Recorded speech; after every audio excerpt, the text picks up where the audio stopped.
مرة تانية أعزائي المشاهدين مع ضيفنا الأستاذ إبراهيم عبد العال. نحب نسألك هل الحزب إن شاء الله ناوي يكمل في النشاط الرياضي كابتن؟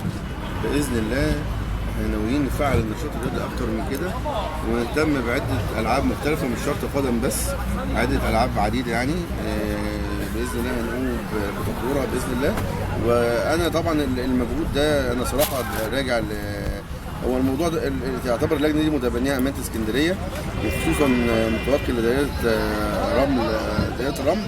ولكن الجندي المجهول فعلا انا لسه بصمم بقول الجندي المجهول وسبب نجاح العمل الكبير ده جدا شيخة بكوس. يعني دي حاجه صراحه يعني مصنع الرجال، انا بسميها مصنع الرجال. لان هي يعني ايه، هي كلها رجال، هو مش راجل واحد فيها. وانا يعني هم معروفين صراحه، يعني هم معروفين بالاسم، يعني كابتن محمد نووي، الكابتن احمد، الكابتن اكرم، الكابتن سكر، الكابتن محمد حافظ، يعني كل الفريق. انا خايف انسى حد يعني من الزخم او من الناس الكتيره اللي شغاله فعلا وما بتتكلمش، شغاله بصمت وشغاله يعني بامكانيات بسيطه جدا ومحدوده، وعامله على الارض يعني شغل وعمل رائع جدا جدا جدا. واحنا هنحاول ندعمهم ونحاول نساعدهم بحيث ننجح التجربه ديت وتبقى على مستوى الدوريات كلها، مش شرط القدم بس، ولكن العاب يعني وانشطه مختلفه ان شاء الله.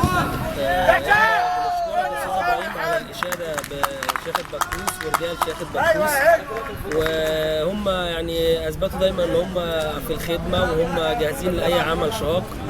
وأنا شرفني إن أنا من بكوس. وأكيد طبعا أستاذ إبراهيم من بكوس طبعا، هي بكوس مصنع الرجال زي ما حضرتك قلت. وحضرتك طبعا قلت لنا دلوقتي إن الحزب ناوي إن شاء الله إن هو يهتم بالأنشطة الرياضية، مش هيبقى قدم بس، هيبقى فيه إن شاء الله ألعاب تانية، وهيبقى كده في اهتمام من حزب النور بالرياضة. دي حاجة كويسة طبعا بالنسبة للحزب، برغم ان هي مش بتحقق عائد مادي للحزب، الا ان الحزب ايه وجهة نظره وهدفه ان هو يهتم باقامة دورات وانشطة للشباب.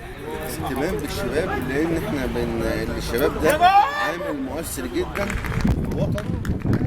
الشباب محتاج للتدريب وتثقيفه، مش شرط بس في الالعاب الرياضية، ولكن احنا دي من ضمن حملة احنا بنحاول نوجه الشباب فيها التثقيف والاخلاق والمبادئ والبعد عن العنف والتفكير والتفجير. واحنا عاملين مؤتمر يوم الجمعه القادم في ابو قير يعني بعنوان مصرنا بلا عنف، وده احنا بنحاوله وده موجهينه اكتر للشباب، ان احنا عايزين الشاب يطلع واعي مثقف عنده اخلاق، عنده تربيه، عنده مبادئ، يستطيع ان هو يفيد البلد في المقام الاول والاخير. دي الدعوه في المؤتمر، الدعوه عامه، دعوه عامه لكل الناس، للشباب وللتيارات وللاحزاب، لان احنا مش عايزين نحافظ على اللحمه الوطنيه والنسيج الوطني. حزب النور ده حزب سياسي وبيدخلوا كل الاطياف وكل الناس، واحنا مش عايزين يبقى فيه حاجه ايه يعني شيء يعني مثلا ايه نبقى لحمه واحده، بعيد عن العنصريه، بعيد عن الطائفيه، بعيد عن تجزئه الوطن. طبعا احنا بنقوله ده يعني في كلام وفعل، مش كلام وخلاص زي ما الناس بتتكلم بدون افعال. يعني في ناس بتتكلم كتير للدعايه وللاعلان، انما على حقيقه الامر، على الواقع، على الارض، هم ما لهمش اي عمل او اي شغل هم شغالينه، هم كل كلامهم بيتكلموا في الاعلام وبس. هو الواقع ان لازم الشغل على الارض. والاستاذ ابراهيم بيقول ان الحزب النور عامل مؤتمر مصرنا بلا عنف، وبيدعو بيه من خلال برنامجنا الشباب، وبيدعو اي حد من اطياف المجتمع المصري لحضور المؤتمر يوم الجمعه ان شاء الله. حضرتك تقول لنا المكان والزمان. في ابو قير في المدينه الشبابيه، بعد العصر مباشره، وينتهي بعد العشاء.